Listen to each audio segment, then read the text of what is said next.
2022년 11월 29일 화요일 오전 7시에 다시 여러분들을 줌으로 이렇게 만나서 말씀을 나누고 방문하게 된 것을 특별한 은총이라고 여깁니다.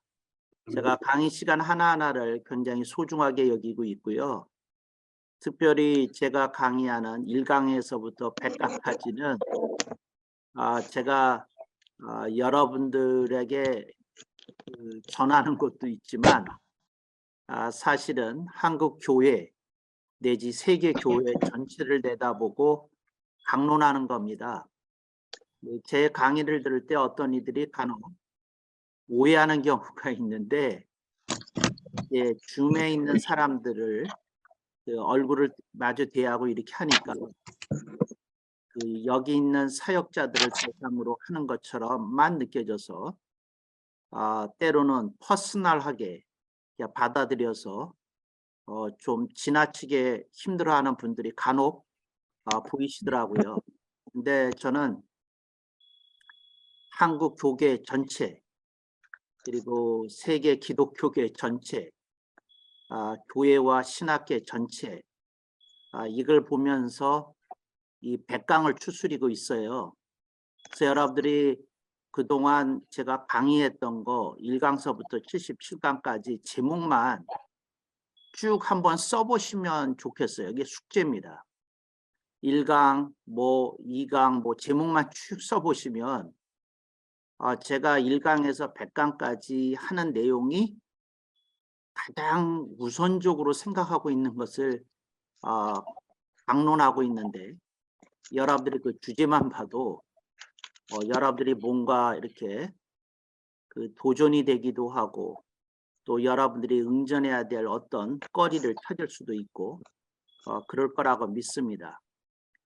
저는 1강서부터 이제 100강까지 하면서 여러분에게 100가지 주제를 던지는 거고, 근데 여러분에게만 던지는 게 아니라 한국 기독교계 전체, 세계 기독교계 전체를 향해서 하는 거다.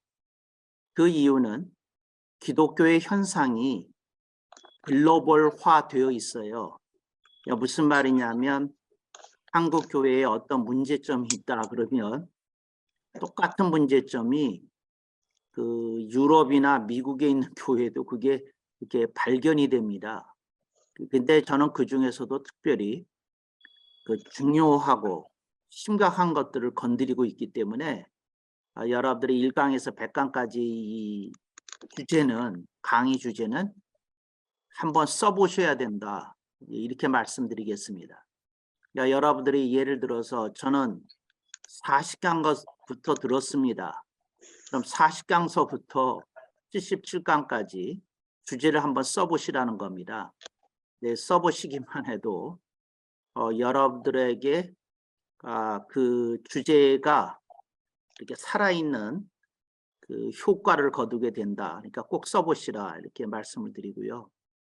이게 정상적으로 하려면 제가 화요일에 강의를 하고, 우리가 캠퍼스에서 수요일, 목요일, 금요일 한 3일 동안은 강의한 걸 가지고 집중 토론을 좀 하고, 그리고 거르고 넘어가야 되는 거거든요. 근데 그런 집중 토론할 시간이 부족하다 보니까 제가 여러분에게 집중 토론할 수 있는 여건이 안 되니 숙제를 좀 하시라고 일러드리는 겁니다. 근데 그랬더니 또 그 숙제가 부담스럽다고 이렇게 말씀하시는 분이 있는데, 근데 그러면 강의 주제가 숙제를 안 하면 소화가 안 될 것 같으니까 얘기 드린 거지, 숙제 주는 것에 목적이 있는 게 아니라 강의 주제를 조금 소화시키려면 이런 걸 해야 된다 하고 이렇게 계속해서 말씀드리고 있는 거죠.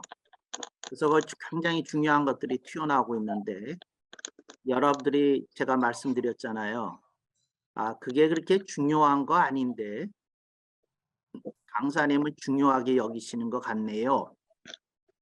이러면 말이 되지만 저나 강의를 듣는 여러분이 그게 굉장히 중요한 주제라면, 그리고 제가 강론 속에서 지적하고 있는 현실이 사실이라면 이건 병폐가 확인된 거고 심각한 거고 이걸 어떻게 해야 되느냐에 대해서 여러분들이 고민해야 된다. 이제 이거 말씀을 드리는 거고요. 프로그램 오늘 주제가 프로그램 목회와 프로그램 선교를 어찌하나인데 프로그램 목회라는 말이나 프로그램 선교라는 말은 장성 신학 용어입니다. 그러니까 다른 분들은 이 용어 안 써요. 그러니까 제가 쓰는 겁니다.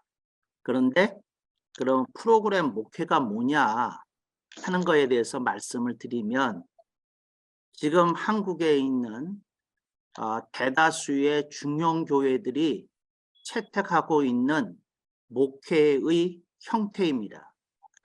그러니까 중형교회 이상 되면 다 프로그램 목회를 하고 있어요. 그러면 소형교회는 프로그램 목회를 하고 있지 않습니까? 그 소형교회도 프로그램 목회를 하고 있는데 규모가 작아가지고 바깥에서 보일 때 프로그램 목회를 하는지 안 하는지 잘 보이지 않는다는 겁니다. 그런 프로그램 목회가 뭐냐? 그 교우들의 그러니까 그 교회 교우들의 니즈에 따라 그 교우들의 니즈에 따라 다양한 프로그램을 돌리는 목회를 말합니다. 그러니까 교인들이 이걸 필요로 한다.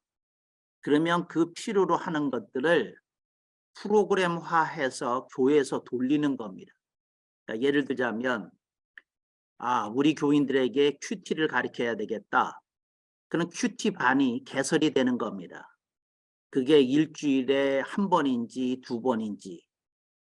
그러니까 예를 들어서 수요일에는 낮반이 있고 뭐 금요일에는 그 오후반이 있고 뭐 그러든지 하여튼 이렇게 나누어서 이제 어떤 프로그램을 돌리는 겁니다. 그러니까 큐티가 우리 교회에서 강조하는 겁니다. 큐티반이 있어요. 그다음에 어떤 교회에서 그 성도들의 그 직장 생활과 가정 생활에서 균형을 찾기 위해서 이제 아버지 학교를 세운다. 그럼 이제 아버지 학교라고 하는 프로그램을 돌려야 되는 건데 이거는 적어도 12번의 강의를 들으셔야 됩니다. 그리고 한 차례는 무슨 1박 2일간의 무슨 일정에 동참하셔야 수료증을 받을 수 있습니다. 뭐 하여튼 이제 그럼 또 아버지 그 학교라고 하는 프로그램을 돌리게 됩니다. 또 어떤 교회에서는 이 나라를 살리기 위해서 중요한 거는 어머니들의 기도가 중요하다. 그러면 이제 그 교회에서는 어머니 기도회라는 프로그램을 또 돌리는 겁니다. 또 어떤 교회에서 생각하기를 목사님이 성경에서 축복받는 비결은 모세오경에 있다. 그러므로 우리 교회에서는 모세오경을 통해서 축복받는 원리를 가르쳐줘야 되겠다. 그래서 모세오경반 혹은 모세오경 축복반 무슨 프로그램을 또 돌리는 겁니다. 또 어떤 교회에서 성도들에게 기도를 체계적으로 가르칠 필요가 있겠다. 그래서 기도학교 또 돌리는 겁니다. 또 어떤 교회에서 이제 목사님이 그 풍성한 교회가 제시하는 두 날개 제자 훈련, 또 사랑의 교회에서 제시하는 사랑의 교회 제자 훈련. 그러면 거기는 유치원 과정서부터 그 성인 심화 과정까지 굉장히 다양한 교재가 있고 그 프로그램이 세분화되어 있거든요. 근데 그걸 배우고 그걸 도입해서 뭐 1차 반, 2차 반, 3차 반, 4차 반 하여튼 명칭은 다양해요. 뭐 심화반이 있고 기초반이 있고 하여튼 그런데 중급반이 있고 근데 하여튼 그 교회 필요에 따라서 제자 훈련을 3개의 레벨로 나누든지 5개의 레벨로 나누든지 하여튼 그것도 제자 훈련 프로그램을 돌리는 게 있어요.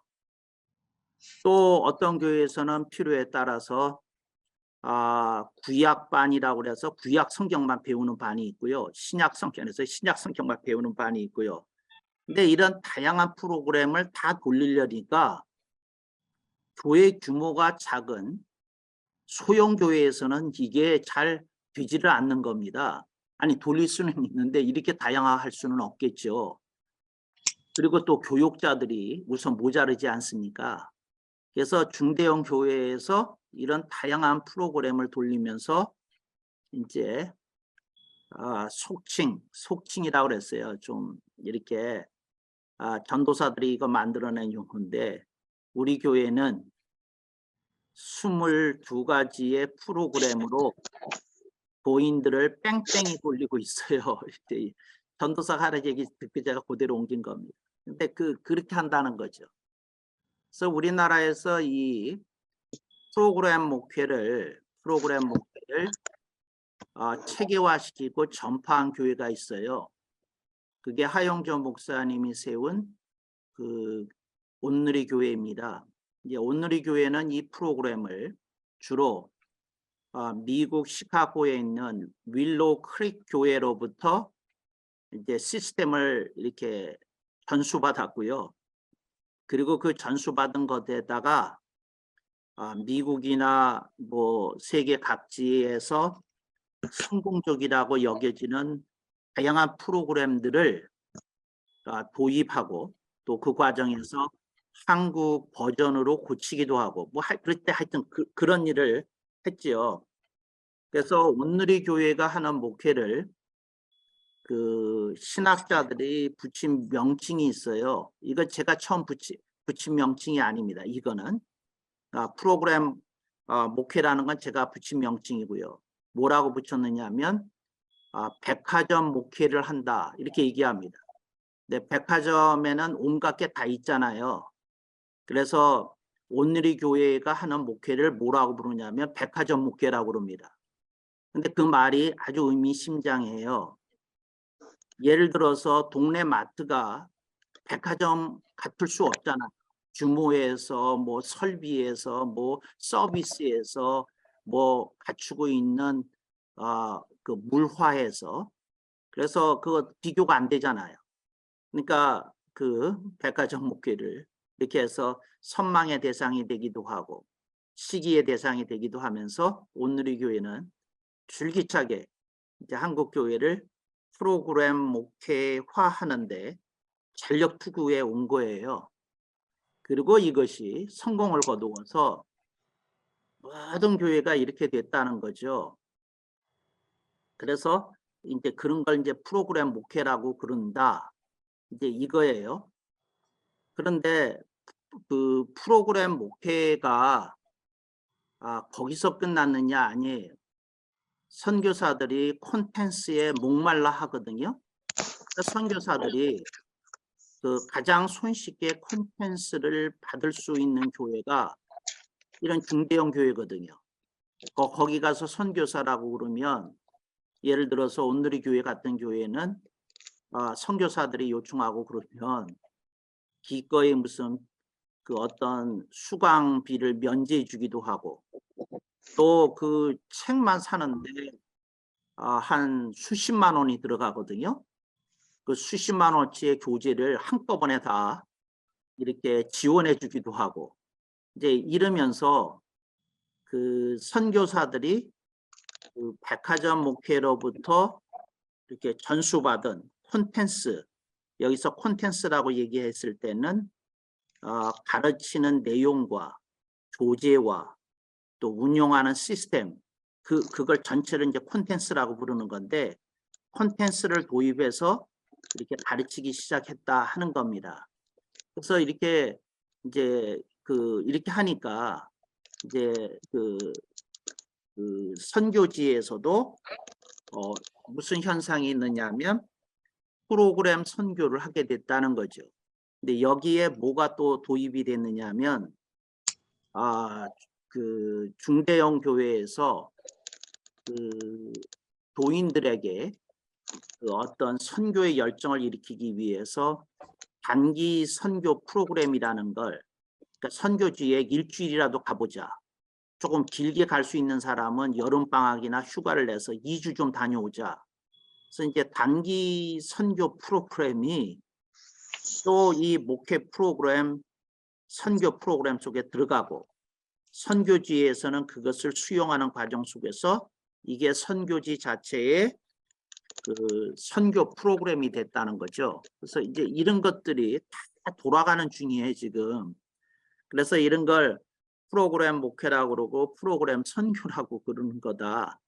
그래서 이제 이렇게 다 돌아가는데 제가 안타깝게 생각하는 건 제가 안타깝다고 말을 해요. 그러니까 제 개인적인 선교일 수 있어요. 이게 무슨 말이냐면 여러분이 구분해야 될 게 있어요. 정견이 있어요. 정견, 바를 정자. 그러니까 이건 바르게 판단을 내린 견해예요. 이건 정견이야. 근데 저는 제가 무슨 강의를 할 때 정견이라는 말을 쓰지 않고 겸손하게 장성 교수의 소견이라고 얘기를 해요. 왜? 여러분이 갖고 있는 소견은 장성 교수와 다를 수 있으니까 그게 소견이에요. 그래서 여기 지금 한 20여 명, 한 30명이 들어와 계시는데 30명이 있으면 30명의 소견이 있는 거예요. 그런데 여기서 여러분이 정견이라는 말의 뜻을 알아야 돼. 정견이라는 말의 뜻이. 이게 장성 교수가 추구하는 건데 그게 뭐냐면 예수님이시라면 어떻게 보셨을까? 저는 예수님의 견해 이퀄 정견이라고 생각하는 거예요. 그래서 저는 뭐라고 얘기하는 거냐면 안타깝다고 그러는 건 나는 예수님의 소견은 예수님도 개체로 카운트하면 소견이 되는 거예요. 예수님의 소견이 그것이야말로 유일하게 우리들이 정견이라고 부를 수 있는 게 아니냐 이렇게 가정해요. 저는. 그래서 장성 교수한테 누가 묻기를 장성 교수님이 갖고 있는 건 소견이고 예수님이 갖고 계신 견해는 뭡니까? 정견이지. 정견이라고 그러는 겁니다. 그런데 우리는 예수님을 직접 만나지 못하니까 매일 만난다는 분도 있어요. 그렇지만 매일 만난다는 분들이 그렇게 많이 계시는데 주님으로부터 듣는 얘기가 다르니까 결국 개인 소견이 되는 거예요. 그러니까 그분들이 만난 분들이 다 똑같은 얘기를 하면 예수님의 소견은 금방 파악이 될 텐데 파악이 되질 않아요. 근데 이런 현실 속에서 저는 이걸 고민하는 거죠. 뭘 고민하는 거냐면 예수님의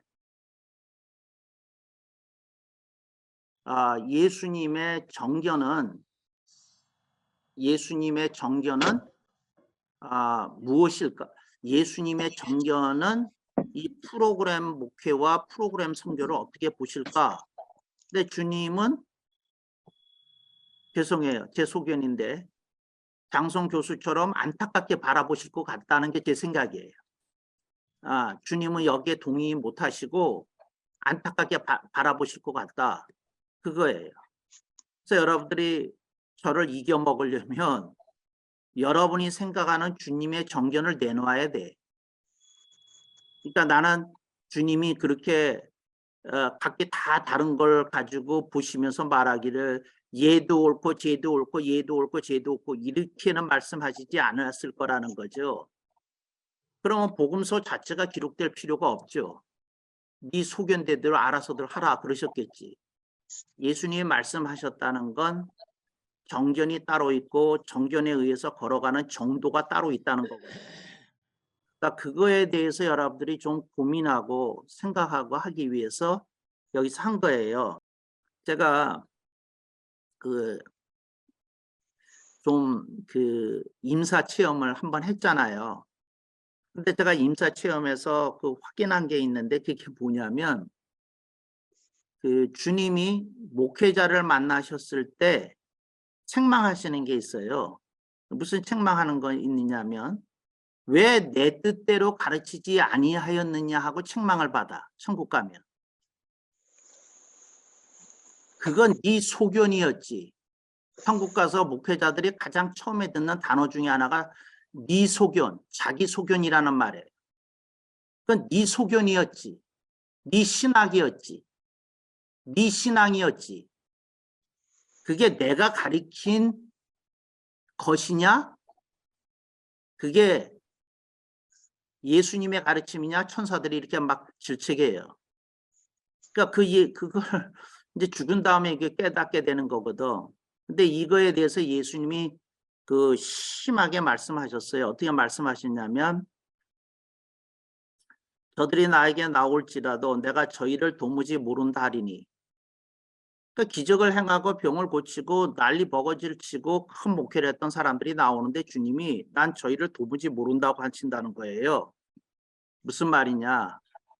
저들은 자기 소견, 자기 철학, 자기 신학을 가리켰다는 거예요. 그 지들 생각대로 가리켜서 사람을 모계하고 성공했는지는 모르지만 내 뜻하고는 다르다. 이렇게 얘기하신다는 거죠. 그래서 여러분들이 어떤 얘기를 하려고 그러면 성경에 의해서 얘기하고 뭐하고 그런 거거든요. 저는 이렇게 얘기하는 거죠. 예수님만 옳다. 근데 당신이 가르치는 게 예수님의 소견, 그 정견이 맞냐? 그러니까 그걸 내가 묻는 거예요. 근데 장성 교수는 최소한도 이게 예수님이 가지신 소견, 정견에 가까울 거다. 그 생각하는 걸 가리키는 거예요. 그래서 저를 넘어서려면 성경을 가지고 저를 가리켜야 돼. 교수님은 A라고 가리키는데 성경 보니까 B라고 되어 있는데요. 그래서 저를 굴복시켜야 돼. 그냥 이렇게 얘기하면 안 돼요. 교수님, 그냥 얘는 얘대로 옳고 쟤는 쟤대로 옳고 이 목사는 이 목사대로 옳고 박 목사는 박 목사대로 옳고 홍 목사는 홍 목사도 옳다고 좀 그래 주세요. 미안해, 나 그렇게 못해.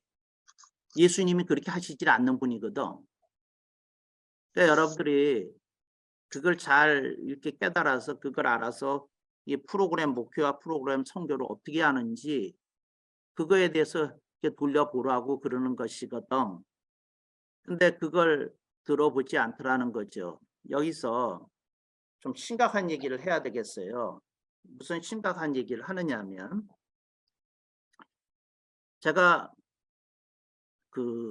이상한 걸 가지고 절망 같은 걸 느껴요. 근데 제가 이제 신학자가 뭐 가지고 절망 같은 걸 느끼는지를 알려드릴게. 뭘 느끼냐면 제가 신학교에서 느꼈어요. 신학교에서 교식신학 교수를 하다가 뭘 느꼈느냐면 우리가 똑같은 성경을 갖고 있는데 교수가 20명 있으면 성경에 대한 견해가 20개야. 같은 신학교 내에서 통일이 안 돼. 그래서 나는 그게 늘 날 괴롭혔어요. 왜 괴롭혔느냐면 이 학문이라는 게 도대체 무슨 짓을 저지르고 있는 거냐. 우리가 같은 신앙을 얘기하고 같은 신학을 가르쳐야지 어떻게 20개 다른 견해를 가지고 여기서 이렇게 하냐. 이게 도대체 뭐냐. 이제 이런 생각을 가지고 제가 막 절망했던 거예요. 그리고 교계의 풍토에 대해서도 하여튼 시사스럽고 더러운 거 일일이 다 말을 못해요. 다 얘기하는데 그렇거든요. 그 교수들이 저는 전문 신학 분야에 대해서 잠깐 얘기를 하면 이래요. 전문 교수들이 어떤 논문을 썼어요. 근데 그 논문 쓴 내용을 읽어보면 이건 사변 철학이야. 사변 철학이라고. 그러니까 그게 생명을 살리는데 아무 쓰잘데없는 것을 가지고 그걸 가지고 10년씩 토론을 하거든. 나는 너무 어이가 없어서 저걸 왜 하냐고. 내가 신학교 때 고통을 받는 건 어떤 주제에 대해서 비판하는 논문을 하나 실리게 써달라는 거예요. 근데 제가 하는 말이 그 논의 자체가 다 허구인데 거기에 뭘 더 덧붙입니까? 난 허구라고 생각하는 것에 그 논의에 참여하고 싶은 생각이 전혀 없었거든. 그러니까 이게 신학의 세계라고 하는 게 참 이상한 세계예요. 뭘 가지고 얘기를 하려는 건지 본인도 모르는 세계에 빠져가지고 어쩌고 저쩌고 얘기하는데 참 답답하다. 그래서 여러분, 신학이 많이 사변화되어 있어요. 그런데 이제 여기서 이제 문제가 출발한다는 걸 얘기를 하려는 거야. 뭐냐면 프로그램 목회를 만든 사람들이 있잖아. 근데 그 프로그램을 만든 사람이 갖고 있는 신학이 투영돼서 그게 나온 거라고. 그러니까 어떤 교회에서 20개의 프로그램을 돌린다는 건 20개의 신학을 돌리는 것과 똑같다니까. 그러니까 어떻게 되느냐 하면 본인이 전체를 퍼즐 맞추듯이 퍼즐을 맞춰가면서 말씀을 가리키는 게 아니라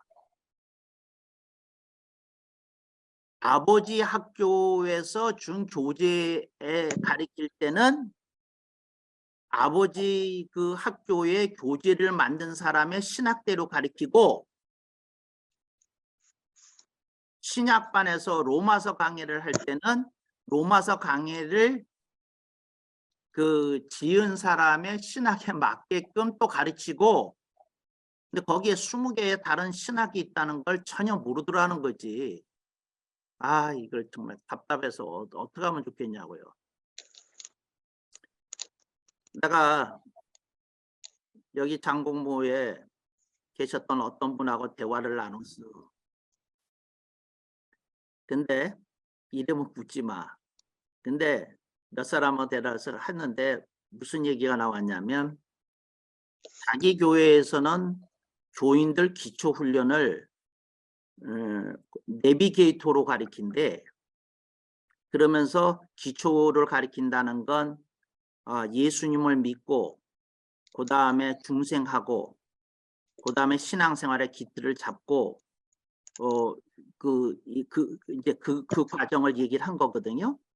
근데 내가 무슨 얘기를 했느냐 하면 이 얘기를 한 거야. 선교사님이 잘 들어야 돼. 선교사들 빠지는데 그게 뭐냐면 내가 이런 얘기를 했어.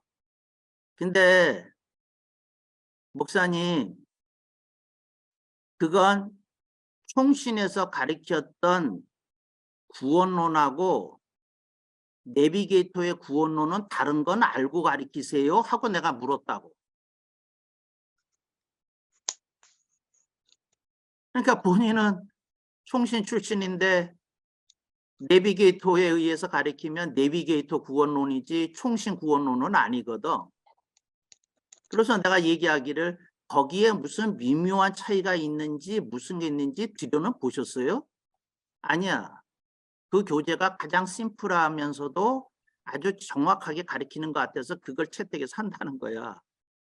근데 본인이 신학교 때 배운 구원론하고 본인이 가르치는 그 구원론의 교재가 미묘하게 다르다는 걸 본인은 모르고 있다는 거지. 그러니까 그 순간 본인은 최소한도 구원론을 가리키는 것에 있어서도 작다의 길에 들어섰다는 거지. 그러니까 구원론이 정리가 될 수 없어요. 그러면 본인이 그거 뭐 인식 못하고 있으니까 거기다가 이 얘기를 잘 들어봐야 이게 잡다의 길이 어떻게 들어오는지 말씀으로 들어와 어떻게 들어오는지. 그런데 이분이 아닌데 이제 예를 드는 거예요. 이분이 로이드 존스 목사님을 좋아해. 로이드 존스 목사님이 한국에 알려지기를 20세기 최대의 설교자라고 알려져 있어. 그래서 로이드 목사님의 로마서 강해책을 연구해서 그것의 그 훈증을 받은 것을 가지고 자기 교회에서 로마서 강해를 했어. 근데 이걸 아셔요? 내비게이터가 가리키는 구원론하고 총신에서 가리키는 구원론하고 말틴 로이드 존스 목사님이 가리키는 구원론하고 다르거든. 이분은 본인도 모르는 사이에 세 가지 다른 구원론을 가리켜 그냥 잡다의 길에 들어섰는데 교인들은 신학적인 훈련이 안 됐으니까 그냥 흡수할 뿐이거든. 근데 세 가지 다른 것들이 속에 들어왔으니까 어떤 현상이 일어나겠어? 말씀이 정리가 되겠어? 그렇잖아. 뒤엉켜 있겠어? 그 머릿속에, 영 속에. 근데 본인은 그거 모르는 거지. 이렇게 답답할 수가 있나? 여러분이 어떤 교재를 선택해서 기도를 가리켜 그러다가 또 어디 가가지고 은혜를 받아가지고 또 다른 책을 가지고 기도를 가리켜. 근데 여러분들이 그 두 가지 책으로 옮겨 다닐 때마다 기도 신학이 변하게 되는 건 아세요? 그게 잡다의 길이야. 나는 그 잡다의 길에 대해서 뭐라고 얘기를 한 거냐면 본인이 최소한도 그렇게 프로그램을 돌리면 말씀 사역에 혼잡한 일이 생겨서 잡다의 길을 걷게 된다. 근데 본인도 모른다. 이제는 이렇게도 가르치고 저렇게도 가서 그거 다 뒤엉켜 있어가지고 그게 뭐 이렇게 섞여 있어서 그게 뭔지를 모른다. 본인 몰라. 여러분들이 얼마나 엉망진창으로 돼 있는지 알아요? 근데 예를 하나 들게. 여러분이 회계를 가리키는데 이거 봐요. 날 봐. 회계를 제대로 가리키는 사람을 난 대한민국에서 만나본 일이 없어. 미안해. 미국에서도 만나본 일이 없어. 그 회계를 얘기하는데 신학적으로 다 걸려. 내가 이런 미친 소리를 하는 사람이라니까. 내가 이제 한 가지 얘기만 하면 여러분들 정신이 벅벅 날 거야. 근데 여러분들이 오늘 이 강의 안 들어야지 회계에 대해서 자신만만하게 얘기할 텐데 이거 큰일 났네. 정말. 뭐냐면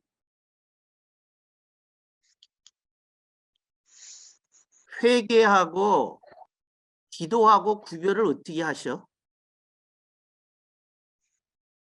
그러니까 얘기를 해봐. 회개하고 기도를 어떻게 구별하셔? 그러니까 회개를 어떻게 하는 거야?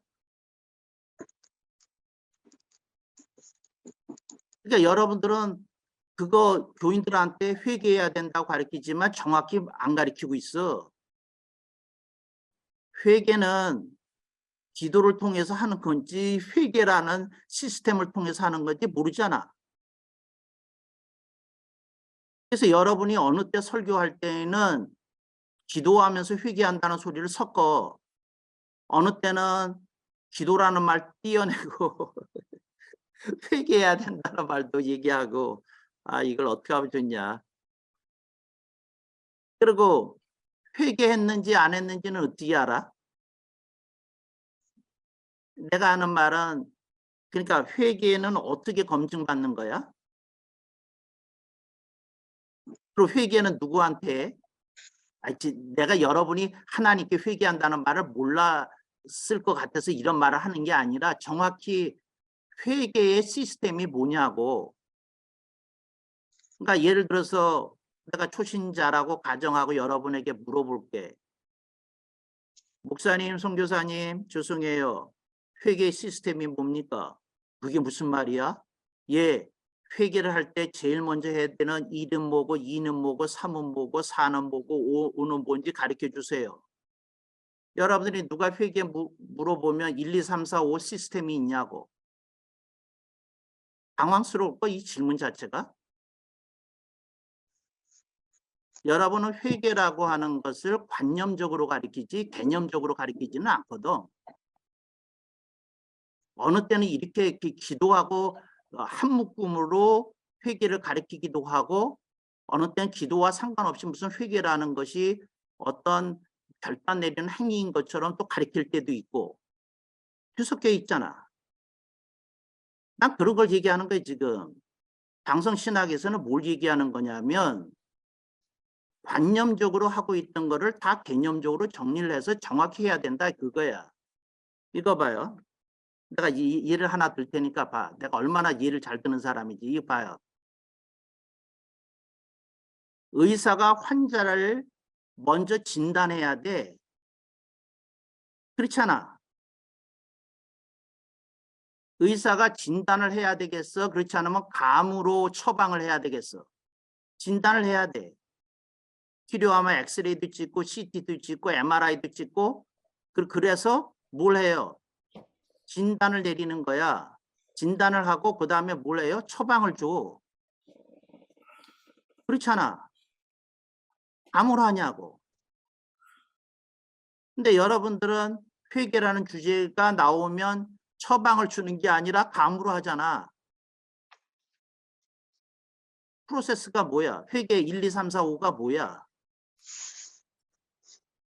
난 이런 기독교계의 현실에 대해서 그러니까 각자가 배운 회계 방식이 다 달라. 10명 놓고 얘기 안 하면 다 달라. 목사님이 어떻게 하세요? 내가 다른 사람이 간증하는 걸 유심히 듣거든. 그런데 간증할 때에 꼭 나오는 레포토리가 회계 섹션이 있거든. 근데 각 사람이 회계했다고 하면서 얘기하는 그 레포토리가 다 달라. 신학적으로 이렇게 분석해서 들어보면. 근데 교회가 제대로 회계가 뭔지에 대해서 가르치지 않고 그냥 성령님의 강력하심 속에서 터져나오는 사건처럼 되어 있어요. 지금 회계가. 세계적으로 안 가르쳐졌다니까. 근데 이런 걸 얘기를 하는 거지. 이게 여기에 신학이 다 섞여 있거든. 근데 이거 다 섞여 있는 걸 이제 정리하자고 뭐 그러는 건데 오늘 본문을 좀 보겠어요. 누가복음서 10장 41절로 42절. 이제 봐요. 제가 번역을 조금 다르게 했어요. 이게 장성성경에 나오는 번역본인데 여러분이 듣다가 다른 부분을 종이에 쓴 다음에 좀 생각해 보세요. 조금 미묘하게 달라. 주님께서 대답하여 가라사대, 그 보통 성경에 그 이르시되 그랬는데 이르시되하고 가라사대가 달라. 가라사대가 굉장한 말씀이야.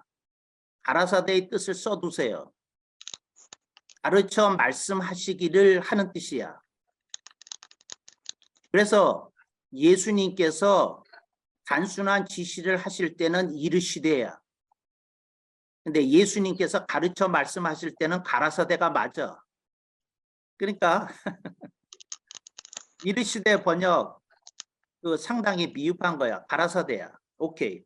주님께서 대답하여 가라사대 마르다야 마르다야 내가 많은 일로 신경 쓰고 우려하나 그러나 몇 가지로 좁히든지 혹 한 가지만에 집중해도 족하니라. 그러니까 주님이 말씀하신 거예요. 몇 가지로 좀 좁혀라. 그거 안 되면 한 가지 선택해서 집중해라. 마리아는 이 좋은 편 한 가지를 택하였으니 빼앗기지 아니하리라 하시니라. 이게 주님 말씀이야. 주님은 뭐냐면 주님의 사고 체계는 정리정돈이 되어 있어. 정리정돈이. 너무 많은 걱정하지 말고 중요한 건 몇 개로 추스려라. 그리고 행동을 할 때는 한 가지를 선택해서 해라. 이게 이제 주님의 그 말씀하신 프로세스야.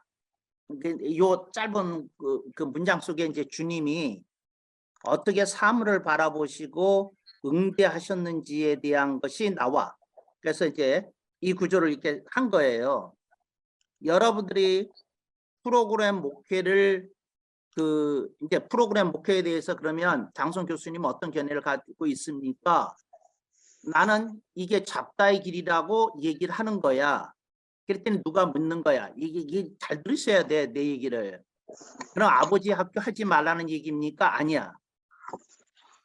그저 기도학교 하지 말라는 겁니까? 아니야. 하지 말라는 얘기가 아니야. 내가 하는 얘기는 뭐냐면 교회에서 30가지 프로그램을 돌리던 40가지를 돌리던 한 가지 신학 속에서 가르쳐야 된다 그 말이야. 한 가지 신학 속에서. 아멘, 아멘. 신학 속에서 가르치면 각자의 길이다 그 얘기를 하는 거야. 다양한 신학 속에서 가르치면. 성경은 다양한 얘기를 하지 않아. 예수로 통일된다고 골로새서에 분명히 말씀하죠. 골로새서에서. 세상이 다 예수님으로 통일된대. 뭔 소리야. 이거 봐요. 성경은 다양한 가르침을 인정하지 않아. 다양한 가르침을 인정하면 그게 다종교주의야. 그게 다종교주의. 이게 다종교주의야. 다른 종교를 믿는 사람들 존중해 줘야 돼. 하지만 우리는 그것을 존중해는 주겠어. 사회적으로. 그러나 우리는 진리는 예수님 안에만 있다고 믿어. 아멘을 안 하네 이 사람들. 아멘, 아멘. 아멘. 아이고 오해 아멘을 하려고. 우리는 네. 진리는 예수님 안에만 있다고 믿는 거야. 그렇지만 사회적으로 존중해 주는 거야. 존경해 주고. 여러분들이 다양한 신학이 여러분 속에 이미 들어와 있어. 난 그거를 그 잡철 신학들을 다 뽑아내고 정금 신학으로 만들려는 거예요 지금. 내가 하려는 건. 그 잡철을 다 빼내라는데 잡철을 빼내기가 싫어가지고 내 곁을 떠나네. 정말. 아이고 눈물 나네 눈물 나. 그거 말이 돼? 다 신학에서 나온 거야. 신학에서. 그래서 나는 뭐라고 얘기를 한 거냐면 예수님이 가르치고 싶었던 그 신학에 의해서 여러분이 갖고 있는 모든 프로그램 속에서 잡철이 다 빼지고 통일시켜서 그걸 가르쳐야 된다 그 얘기를 한 거라고. 아버지 학교를 하지 말자 뭘 하지 말자를 얘기가 아니라 지금 있는 그 프로그램은 특정한 신학을 가진 사람이 만들었어. 그래서 거기에서 오작동이 일어나고 오류가 나온다 그 얘기를 하려는 거야.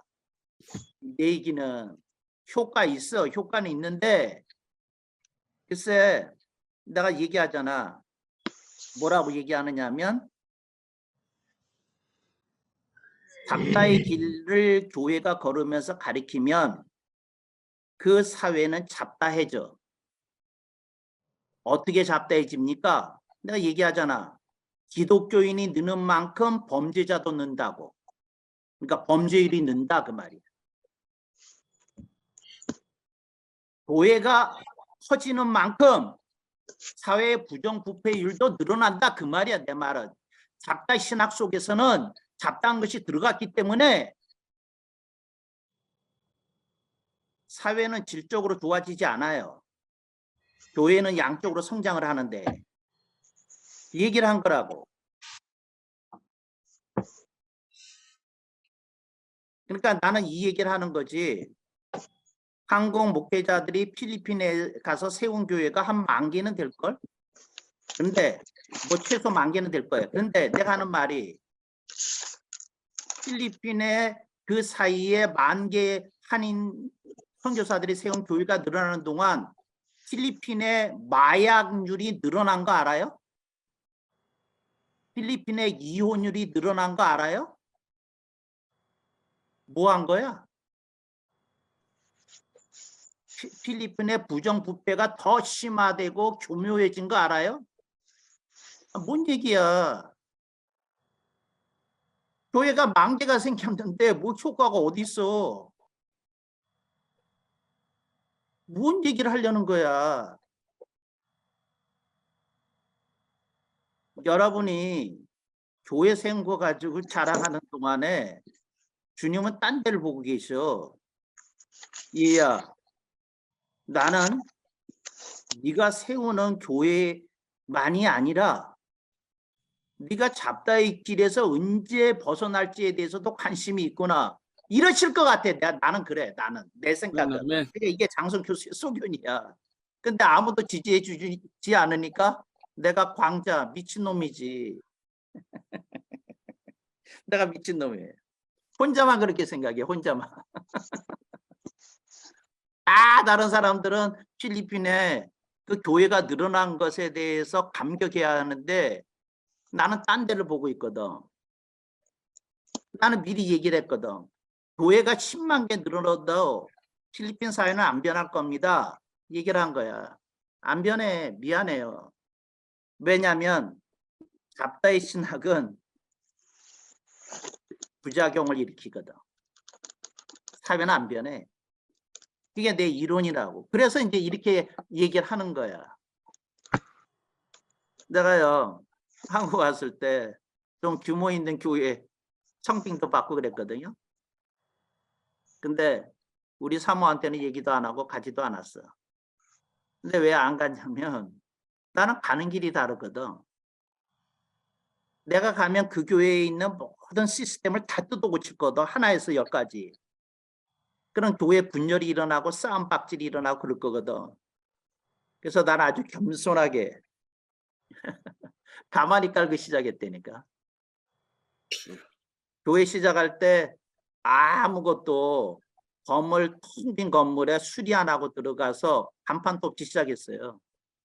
근데 돈이 없었어. 그래서 어떻게 했는지 아세요? 동네 돌아다니면서 가만히 구했어. 왜? 맨바닥에 앉으면 엉덩이가 차니까. 근데 마침 그 사람들이 야외로 돌아다닐 때 그 거적으로 바닥에 까는 그 돗자리 같은 게 좀 나왔어. 그 돗자리 4개 깔고 가만히 하나 깔고 교회에서 예배 드렸어. 성단이 어디 있어? 아무것도 없이 시작했어. 그래서 내가 그랬어요. 주님이 교회를 시작했으면 이렇게 하셨을 거다. 그랬다니까. 그리고 둘째 주일에는 교회를 한 바퀴 돌아보자, 동네를. 그랬더니 의자들 내버리는 게 있더라고. 그 우리가 다 주워다가 거기 앉았어. 근데 그렇게 편한 거야. 가만히 앉다가 의자 앉으니까. 그렇게 시작했어. 근데 이제 왜 그렇게 시작했느냐 하면 이 미친놈을 아무 교회도 감당이 안 될 것 같더라고. 그래서 내 마음대로 교회 하려면 이렇게 해야 되겠다 그렇게 시작했다니까. 그게 30년 전인데 그렇게 했어요. 근데 이제 중요한 건 난 미리 보고 있었던 거지. 잡다의 길. 그래서 여러분들 속에 있는 그 잡다를 다 끄집어내야 되는데 여러분들이 끝까지 버텨. 근데 버티면 그 잡다의 길에 있는 거야. 잡다의 길에. 이게 참 안타까운 일이다. 그걸 뽑아내기 위해서 얘기를 하는 거예요.